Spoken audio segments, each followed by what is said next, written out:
Oh, hello. My name is Mara, and welcome to Books Like Whoa.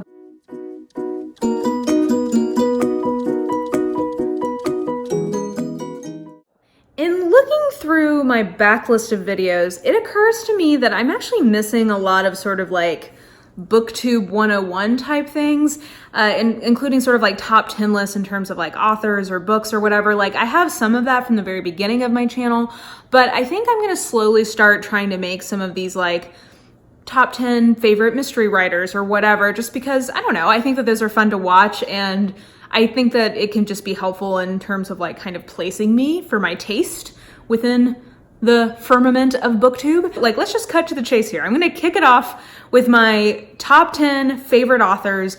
Now, when I was thinking through this, it was a little tricky just because there's a lot of my favorite books that I wouldn't necessarily also have a favorite author with. So actually my two favorite books are Jane Eyre by Charlotte Bronte and Kazuo Ishiguro's The Remains of the Day. I'm not going to put Charlotte Bronte or Kazuo Ishiguro on this list because I haven't read enough of their full list to be able to say that like in general they're a favorite author versus that's a favorite book, if that makes sense. So I really tried to focus on people who I'd read, let's say, at least 4 books from and felt like they represented either a time period of my reading or a category of reading, whatever. So we'll start at the bottom, like my number 10, and then work my way up to number 1, and we'll see who my favorite author is. If you watch this channel, I'm sure it's a real mystery who that is. So number 10 is Michael Lewis, and the reason I wanted to pick him was because I think he represents a genre of sort of like lighter nonfiction. So I wouldn't consider him to have like weighty tomes. They're very much narrative nonfiction. A lot of them are related to business, which is something I'm interested in, or sort of like the history of business. My favorite from him is The Big Short and also Liar's Poker. Like those two together are definitely my favorites, but he also has branched out a lot. Like The Blind Side is one of his better known ones, which has, you know, some, I think in retrospect, issues with it, but in terms of the actual writing, it's really great. He just knows how to write narrative nonfiction, I think, better than almost anyone, and I wanted to include him as somebody who, yeah, like I don't think I've ever read something from him I didn't enjoy, and that type of nonfiction is something I really like. Number 9 is a little cheat because I'm gonna put a tie here because I was trying to kind of land on who is one, like, who's my favorite just consistently produces books that I give 4 stars to. Like they might not frequently get a 5-star from me, but like their overall canon like consistently is a 4-star. I know that when I read them, almost without fail, I'm going to be entertained and enjoy the book, even if it isn't perfect or even if it's not like my favorite from them, like just consistently delivers the entertainment factor. And so I tied because I feel like there's 2 people who really fit the bill. The first is Jessica Clare / Jessica Sims / Jill Myles. She has 3 nom de plumes. And the other one is Nalini Singh, in particular her Psy Changeling series. This is my favorite in that series. I would say if I really had to pick one of those 2, I guess I would say Nalini Singh because I think that her writing is just better. But they both are just really consistent, entertaining faves to me. Jessica Clare writes contemporary and paranormal romance. Nalini Singh writes urban fantasy and contemporary romance.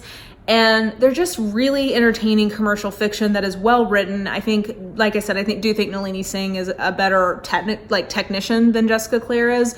But I just think they're both really good. And I really love in this series in particular, like the overall macro plot.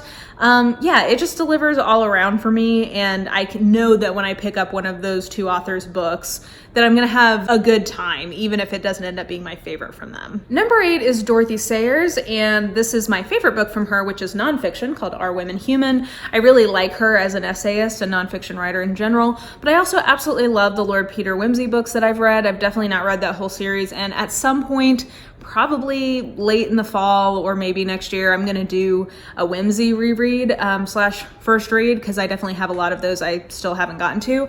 But I just really love her sensibility. I love that her mystery novels are comedies of manner but a mystery, which I think is a unique combination. I love her sort of sensibility in her nonfiction and how that comes to bear thematically into her fiction. I just think she's a fascinating thinker, a fascinating woman, and I just consistently like her books. I've only read, I think, one ever that I didn't really like very much, and that was Five Little Herrings, or Five Red Herrings, but yeah, other than that, she consistently delivers. And then number 7 is Graham Greene. Now, I haven't read as much from him in recent years. Like, I went through a phase where the only 2 people I was reading really when I was on an airplane was either Graham Greene or Agatha Christie. Like, they were my go-tos. So I haven't read him in a while, and this isn't my favorite from him. My favorite from him is The End of the Affair. But I just think that he's another writer who's just really interesting. Like, he has a lot of interesting things to say on a thematic level, and he has an interesting range to his work. Like, he has more what he called like comedies or entertainments, and then he has like kind of more serious fiction. And I think that he does both really, really well. And even his serious fiction, I think, manages to still be quite compelling in terms of like getting you to keep turning the pages. So I haven't read as much of him recently, but he is somebody who I've read a lot of his work, and I've enjoyed, I think, everything I've ever read from him. Number 6 is Nora Roberts, who is a more recent fave, but I think between how much I've like glommed through her standalone thriller backlist, like The Obsession, and how I'm trying to make my way through her J.D. Robb series, I think it's probably fair to say she is my current favorite purely commercial fiction author, though I say that maybe one other person who's higher up on this list would overtake that. But like, she's the one or two, like number 1 or 2 in terms of just like pure entertainment, enjoyment. I think that she's a really proficient writer in terms of just being able to write clearly, good plots, compelling characters. And I think she handles like the thematic topics she undertakes with sensitivity and respect for the type of fiction she's writing. So yeah, she consistently entertains me, and sometimes, makes me cry, makes me think. So I appreciate that. And luckily, because she is so prolific, I still have a lot of her backlist to get through, but I've probably read maybe like 40 of her books at this point, and there's very few of them that I just thought were stinkers. Number 5 is C.S. Lewis, and The Magician's Nephew is my favorite C.S. Lewis book. When I was younger, he was absolutely my favorite author, like, let's say until the age of probably 22 or 23. I really loved C.S. Lewis, and he still has a very special place in my heart, especially the Narnia books and a couple of his nonfiction stuff. But he was very formative to me as a thinker, and as a reader, and as a writer. I think because of him, I very much value clarity in prose, both in my own writing and in a lot of what I read from other people. I think he has a really interesting outlook on certain things that come up in his fiction, but definitely in his nonfiction. I don't know that in terms of like the specific religious commitments he brings to his work, I'm as sympathetic to that at this point in my life, but I do appreciate that it's coming from a thoughtful place. Like, it's not coming from a sort of inherited, flippant whatever. Like, he has deeply thought about these matters, and I think he brings a thoughtfulness and kind of rigorousness to thinking about those kinds of things in his work. And yeah, I think I wanted to honor the fact that I have read almost everything he's ever written, and how formative he was for me. Even if he's not a current, like, someone I'm reading a lot of, he historically has been, and I still reread the Narnia books and love them. I decided to put Roxane Gay as my number 4 pick. I think because none of her books that I've read have I not loved. Like, I've given all of them anything from a 4 to a 5 star. This is my favorite memoir ever, and I really like memoir a lot, so I felt like that said something for her to be my favorite memoirist from a genre I really like. She just consistently delivers both the fiction and the nonfiction that I really, really like. She does literary fiction the way that I think it should be done. I absolutely loved Aidi. That was just really superlative to me, and I'm very much looking forward to reading Difficult Women this year. But I think just the consistency with which she has delivered what I like is why I decided to put her at number 4. And I'm excited that she's an author still writing, because I feel like I'm going to have many years of enjoying her work ahead of me. Number 3 is Ilona Andrews, and this is where I realized that Nora Roberts probably can't quite be characterized as my favorite commercial fiction author, because Ilona Andrews does write fantasy, so like that is commercial fiction. This is my favorite in the Kate Daniels series. Ilona Andrews, in terms of currently writing authors, is my favorite. I think through my Know Your Tropes videos here on this channel, have come to realize that like what I like best in a book are unique, interesting fantasy settings with compelling mystery plots and a healthy dose of a romantic side plot thrown in. that is what the Ilona Andrews formula is. These books are smart. They have compelling characters who are well written and well realized and kind of thought through. Ilona Andrews writes action better than almost anyone I've ever read. I think that they're interesting scenes and they're told in a way that is propulsive and doesn't just get you kind of bogged in these details of sword slashing. Like, I actually read Ilona Andrews fight scenes. I think that's probably, it's a husband and wife writing team, and the husband was in the military, so I wonder if that might be part of it. But that part is really well done. Always interesting mythologies underlying their magic systems. I like that there's a lot of slow burn romance action in these books, because it's usually characters kind of getting together over the course of a series, so not right away. I like that the way they build conflict in these books is to have incredibly competent characters and then just make the situation they're in like incredibly difficult to overcome. So it's never that the characters are stupid or making dumb decisions for the most part. It's always that like, this is a really, really difficult situation and they're figuring out, like, their wits are what get them through it, as well as their kind of mettle physically. So anyway, I just like, this delivers the formula I like for something that is meant to be purely entertainment. It's just great. Number 2 is Flannery O'Connor. And that is because Flannery O'Connor is my favorite short story writer.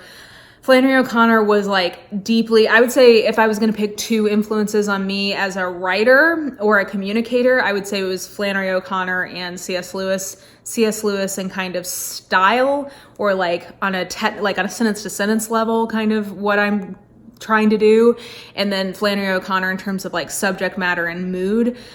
She really just sparked my imagination as a teen, and that love affair has continued. I really love her as a thinker, as a writer about the South, about race stuff, about religion. Like, she has a mind I admire. And then her stories are just, I don't think that they're as shocking now as they probably were at the time, but they're so wholly her own, and it just works for me. Like, I love what she does with the short story. I will tell you, I do not like her novels, but her short stories are just so amazing, it overcomes it. And I also really like the essay collection from her. Like, her extant essays are just really good, and she has a lot of really interesting things to say about writing, by the way. So if you ever encounter Mystery and Manners out in the wild, I would definitely recommend it. It's a really good book. So Flannery O'Connor, very special place in my heart, and is number 2.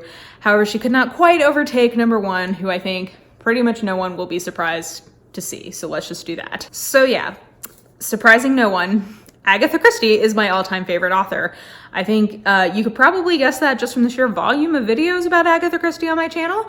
I just love it. Like, it's a very unoriginal opinion, because I think she's basically the best-selling author ever behind God in the Bible, at least for English novels. But I just love this is how I like my mystery. Like, she serves me mystery the way I like it. It's never too gruesome, though, like, much more savage. Like, the actual acts are quite savage, but it's never described in a way that is too savage or grisly. I love that the way you solve it is always through sort of like more character-driven clues rather than a bunch of like working out a timeline. Like, that exists, but like, if you know the types of people in an Agatha Christie novel, you can figure out who did it. And that's the kind of mystery I like. I love her ethereal voice is my favorite. There's a certain lightness of touch, a certain sort of glossy scrim over the 1930s, which I think is really her peak, that I just think is enjoyable and really evocative. Like, it's a very specific atmosphere in a Christie novel, and I just love that atmosphere. It works for me. You know, people come to these, I think, for the plot, but what made me stay, aside from like the ingenious plots or the memorable characters, is her voice. And that is, you know, I think a lot of other authors of the years have tried to recreate some of the like more mechanics pieces of what she does, but like, that voice is like, there is no other quite like it, and I just love it. So yeah, guys, that was my favorite authors, like my top 10 favorite authors ever. Obviously, I hope that as my lifetime progresses, this changes as I find new favorites, but at least right here in 2019, I think that this is a pretty good list of what I really like to read the best. So Let me know who your favorite author of all time is in the comments below. And yeah, I hope you enjoyed this video.